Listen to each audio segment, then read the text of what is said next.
Dear student, welcome to the SK maths coaching class. और इस video के अंदर हम डिस्कस करेंगे differentiation under integral sign. Sometimes it is known as Leibniz rule first. Okay, I am writing in short DUIS rule number 1. Okay, dear student, we have, after studying this session, we have to able to find the difficult integration in the simple form. यानी कि आपको कोई भी difficult integration terms given हो सकता है, तो इसको हम क्या कर सकते हैं, इजीली डिफ्रेंशिएट कर सकते हैं bye using the help of DUIS rule. Okay, look at here statement of Leibniz rule 1. Let I alpha is equals to integrate a to b f of x comma alpha dx, where alpha is the parameter and a and b are the constant. Then di upon d alpha is equals to d by dx integrate a to b f of x comma alpha d alpha. Okay, अब देखो हमें क्या statement बोला है, जब हमें I alpha is equals to एक integral function given होगा. आई अल्फा देखो, I alpha is equals to क्या है, इंटीग्रल फंक्शन गिवन है a to b f of x comma alpha d x, where ये क्या है हमारा, where a is the alpha is the parameter and a and b are the constant. Then we have to write di upon d alpha is equals to d by d alpha integrate a to b f of x comma alpha dx. अब देखो हमारा D Y rule क्या कहता है, जब हमें कोई भी एक इंटीग्रल टर्म गिवन है तो इसका हम क्या करेंगे, डिफ्रेंशिएशन करेंगे. ओके, अब देखो ये जो एक साथ यहाँ पे हमें कोई भी इंटीग्रल टर्म है उसका हमें क्या करना है, डिफ्रेंशिएशन फाइंड आउट करना है. तो d by d alpha is equals to क्या है, a to b f of x comma alpha d x, sorry d alpha है. ठीक है, अब हम यहाँ पे क्या कर, देखो ये जो इंटीग्रल है ना, इंटीग्रल हम क्या करें, अंदर मल्टीप्लाई कर रहे हैं इंटीग्रल के अंदर.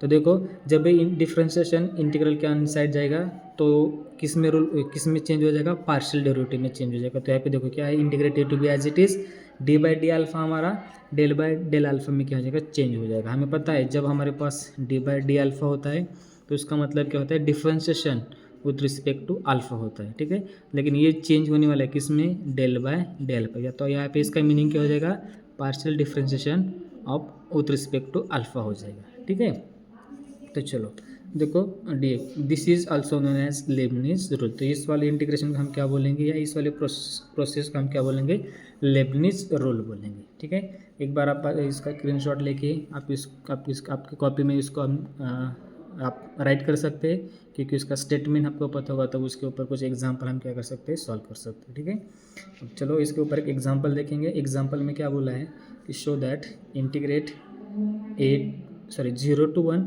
X raise to the power a minus 1 upon log x into d x is equals to हमें शो करना है लॉग ऑफ a प्लस 1, और हमें कंडीशन गिवन है a इज़ ग्रेटर देन और इक्वल्स टू 0, और 0 से आगे भी क्या हो सकता है, हमारा a की वैल्यूज हो सकती है. तब हमें क्या करना है, this integral is equals to this हमें क्या करना है, शो करना है. ठीक है, अब देखो जब इसको हम शो करेंगे तो हमें जो भी गिवन फंक्शन है ना, इसको मैं क्या लिखूंगा कि I A is equals to, देखो हमें गिवन क्या है, integrate 0 to 1 x raise to the power a minus 1 upon log x into क्या है, डी एक्स हमें क्या है, गिवन है. इसको मैं इक्वेशन नंबर 1 लिख देता हूँ, क्योंकि हमें गिवन है तो इसको मैं इक्वेशन नंबर 1 लिख देता हूँ. ठीक है, अब देखो यहाँ पे देखो ये जो हमारा, जैसे यहाँ पे हम आई अल्फ़ा लिख रहे थे ना, तो अल्फ़ा हमारा क्या था, पैरामीटर था.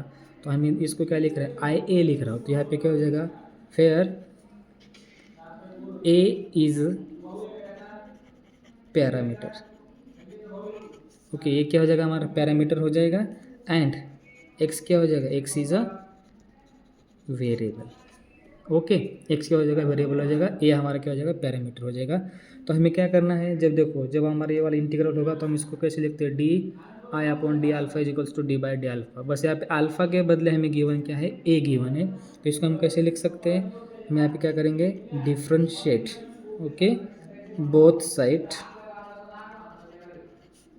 विथ रिस्पेक्ट टू किसके लिखेंगे, ए लिखेंगे. ठीक है, क्योंकि ये हमारा क्या है, पैरामीटर है, तो उसके रिस्पेक्ट हम क्या करेंगे, उसको डिफ्रेंशिएट करेंगे. अब देखो ये वाला टर्म हमारा क्या है, आई ए है. है ना, इंटीग्रल है, इसका हम क्या करें, इंटीग्रेट कर, उसको हम क्या करें, विथ रिस्पेक्ट टू ये क्या कर रहे हैं, डिफ्रेंशिएट करें। तो इसको मैं लिख सकता हूँ I dash of a is equals to, right. तो यहाँ पे क्या हो जाएगा, d y d a integrate 0 to 1 as it is x to the power a minus 1 upon log x into क्या हो जाएगा, ये d x as it is हो जाएगा, ठीक है। तो चलो हमें क्या करना है, अब इस वाले डिफरेंशियल इक्वेशन को हमें सॉल्व, सॉरी इस वाले इंटीग्रल को हमें सॉल्व करना है by using the D U I S rule. क्या होता है हमारा differentiation under integral sign rule use करके हमें क्या करना है, सॉल्व करना है। हमारा differentiation under integral sign rule क्या कहता है, ये जो सिंपल डिफरेंशिएशन है हम क्या करेंगे, अंदर इंटीग्रल के इनसाइड लेके जाएंगे, तो हमारा ये simple integration, sorry simple derivative किस में चेंज हो जाएगा, पार्शियल डेरिवेटिव में चेंज हो जाएगा। तो ये I dash of a as it is हो जाएगा, integrate 0 to 1 as it is. देखो ये सिंपल डेरिवेटिव इनसाइड जाएगा तो क्या हो जाएगा, partial derivative del by del a x raise to the power a minus 1 upon log x into क्या है, डी एक्स है, राइट। अब देखो हमें क्या करना है, देखो अब देखो ये वाला इसको हमें सॉल्व करते हैं, एक बार क्या है इंटीग्रल है, उसका बाद क्या है पार्शियल डेरिवेटिव है, लेकिन पार्शियल डेरिवेटिव किसके विथ रिस्पेक्ट में निकालना है, partial derivative with respect to a की यहाँ पे निकालना है। तो देखो ये 1 अपॉन लॉग ए में कांस्टेंट हो सकता है, तो उसका हम क्या लेंगे, आउटसाइड में लेंगे, जो बच्चे वाली चीज़ है उसका हम खाली क्या निकालेंगे, डेरिवेटिव निकालेंगे। So therefore I dash of a as it is हो जाएगा इंटू 0 to 1। अब यहाँ पे देखो हमें क्या करना है, डेरिवेटिव निकालना है, del by del a into x raise to the power a. हमें पता है ये वाला एक्सपोनेंशियल फंक्शन है, तो इसका डेरिवेटिव कैसे हमें लिखेगा, इसका डेरिवेटिव हमें कैसे निकाल सकते हैं, इसका डेरिवेटिव डायरेक्ट लिखेंगे a raise to the power a into क्या होता है, लॉग एक्स होता है, ठीक है। तो इसका डेरिवेटिव निकाले तो डेरिवेटिव हमें मिलेगा x raise to the power a into log x, और डिवाइड का देखो ये log x as it is हो जाएगा, ओके। और इस ये वाला तो कांस्टेंट टर्म है ये 1, तो ये कांस्टेंट टर्म का डेरिवेटिव क्या आ जाएगा, 0। हमें पता है डेरिवेटिव आपको कांस्टेंट टर्म में अगेन मतलब 0 होता है, तो उसको हम लिखेंगे 0 कुछ इन टर्म में से 0 माइनस किया तो कुछ इफेक्ट नहीं होने वाला, तो बस इतना ही मैं लिख देता हूँ, लिख सकता हूँ। तो यहाँ पे क्या हो जाएगा, डी एक्स हो जाएगा, ठीक है। तो आगे देखो I dash of a is equals to, I dash of a is equals to क्या हो जाएगा, देखो ये लॉग एक्स और लॉग एक्स क्या हो जाएगा, कैंसिल आउट। तो यहाँ पे बचेगा क्या, only integrate 0 to 1 x raise to the power a into क्या है, डी एक्स। अब देखो इस वाली क्वांटिटी का मतलब क्या, हमें क्या करना है, इसको इंटीग्रेट करना है विथ रिस्पेक्ट टू एक्स।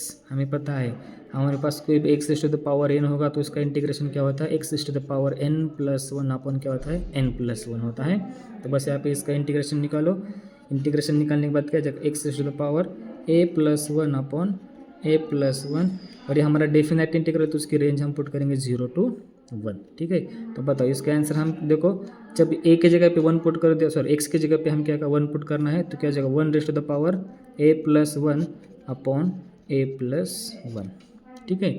और माइनस क्या करना है हमें, एक बार एक्स के जगह पे क्या करना है, 0 raise to the power a plus 1 upon a plus 1 हो जाएगा, ठीक है। हमें पता है 0 raise to the power anything क्या होता है, 0, और 0 अपॉन एनीथिंग अगेन क्या हो जाएगा, 0, मतलब this part is equals to भी 0 हो जाएगा। तो बचेगा only 1 raise to the power a plus 1। हमें पता है 1 रेस टू द पावर कुछ भी हो तो हमारा आंसर क्या आ जाएगा, 1 ही आ जाएगा। तो हमारा फाइनल टर्म क्या हो सकता है, देखो इसको लिखने के बाद ये 1 अपॉन ए प्लस 1 हो जाएगा, राइट। अब देखो ये हमें किसकी वैल्यू मिले, I dash of a is equals to हमें क्या मिला है, 1 अपॉन ए प्लस 1 हमें मिला है, ठीक है। अब देखो हम क्या कर सकते हैं आगे, ये I dash of a is equals to क्या मिला है, 1 अपॉन ए प्लस 1 मिला है। तो हम क्या करेंगे, इसको अगेन इंटीग्रेट करेंगे, इंटीग्रेट विथ रिस्पेक्ट टू ए करेंगे, ठीक है। तो इसका इस वाले टर्म का देखो यहाँ पे आई डैश ऑफ ए है और यहाँ पे क्या है 1 अपॉन ए प्लस 1 है, तो इसको तो इससे बेटा हम क्या करेंगे, इंटीग्रेट कर रहे हैं। तो ये आई डैश का मतलब क्या है, वाली डिफरेंशिएट के टर्म है। जैसे देखो हमारे पास डी अपॉन डी एक्स होगा, और उसको इंटीग्रेशन हम करेंगे तो इंटीग्रेशन और डेरिवेटिव क्या हो जाएगा, कैंसिल आउट हो जाएगा। तो बचेगा only I of a is equals, अब देखो ये 1 अपॉन ए प्लस 1, हमें पता है जब हमारे पास लॉग एक्स होगा तो उसका डेरिवेटिव क्या होता है, 1 अपॉन एक्स होता है। तो हमारे पास देखो हमें पता है derivative and integration are the reverse process. तो हमारे पास 1 अपॉन एक्स की टर्म 1 अपॉन एक्स की फॉर्म में टर्म होगी तो उसका इंटीग्रेशन क्या आ सकता है, लॉग एक्स आ सकता है। तो जो कि यहाँ पे टर्म क्या है हमारी 1 अपॉन ए प्लस वन है तो उसका इंटीग्रेशन क्या आ सकता है, log of a plus one आ सकता है। और ये इनडिफिनाइट इंटीग्रल तो इसका हम क्या करेंगे, सी ऐड करेंगे, तो ये हमारा क्या हो सकता है, इक्वेशन नंबर वन हो सकता, सॉरी इसको लिखेंगे हम इक्वेशन नंबर टू। हमें प्रूव क्या करना था दोस्तों, देखो जब भी हमारे पास शो दैट करना था integrate zero to one x to the power minus one upon log x d x is equals to log of a plus one, हमें क्या करना था, प्रूव करना था। लेकिन हमें मिला क्या है, हमें फाइनली मिला है I of a is equals to log of a plus one plus c मिला है। तो अब देखो हम ये वाले सी की वैल्यू जीरो दिखानी पड़ेगी, तभी ये क्या हो सकता है, log of a plus one के जैसा लग सकता है। तो मैं क्या कर रहा हूँ, देखो put in equation to a is equals to zero. Okay, मैं क्या कर रहा हूँ, put a is equals to zero in equation number two में कर रहा हूँ। तो देखो यहाँ पे क्या हो जाएगा, I of zero is equals to log of a की जगह पे हमें पुट करना है जीरो, जीरो प्लस वन क्या हो जाएगा, वन प्लस ए क्या हो जाएगा, सी हो जाएगा। ठीक है, अब देखो ये आई यहाँ पे आई ए की जगह पे क्या करना है, जीरो पुट करना है, इसका मतलब इसको ऐसे लिख सकते हो। आगे देखो I A is equals to हमें क्या था, I A is equals to given था zero to one x to the power a minus one upon log x into d x था।